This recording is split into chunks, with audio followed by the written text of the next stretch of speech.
Hi friends, இந்த video வந்து நம்ம என்ன பார்க்க போகிறோம் அப்படின்னு கேட்டிங்கன்னா, இப்போ வந்து நம்மளோட கங்குவா திரைப்படம் வந்து செம்ம மோசமான ஒரு சாதனை வந்து தமிழ்நாட்டில் வந்து வசூலில் செஞ்சுருக்கு. இது வந்து ரசிகர் மொத்தம் ரொம்ப ரொம்ப ஷாக்கிங்காக இருக்குது அப்படின்னு சொல்லலாம்.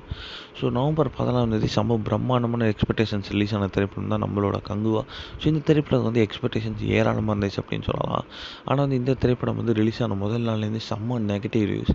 ஏன்னா வந்து இந்த திரைப்படம் வந்து ரசிகர்கள் எதிர்பார்த்த அளவுக்கு பூர்த்தி பண்ணலை அப்படின்னு கண்டிப்பாக சொல்லி ஆகணும். அதனாலே வந்து இந்த திரைப்படம் வந்து நெகட்டிவ் ரிவ்யூஸ் வாங்கிக்கிட்டு இருக்கு. நிறைய திரையரங்கில் மெயினான திரையரங்கெலாம் கூட இந்த திரைப்படத்தை ஸ்க்ரீனெல்லாம் குறைச்சிக்கிட்டு இருக்காங்க அப்படின்ட்டு வந்து நியூஸ் வருது.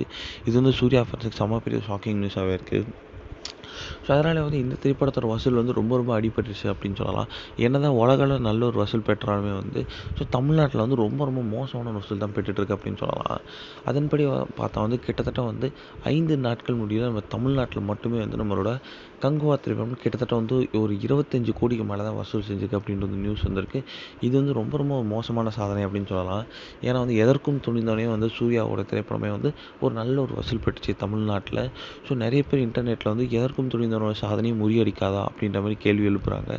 என்ன நடக்குது அப்படின்னு வெயிட் பண்ணி தான் பார்க்கணும். இப்போ வந்து இந்த இந்த வாரத்துலேருந்தும் வந்து நம்மளோட கங்குவா திரைப்பட ஸ்க்ரீன்லாம் குறைக்கிறாங்க தமிழ்நாட்டில். என்ன ஆகுது அப்படின்றப்ப வெயிட் பண்ணி தான் பார்க்கணும்.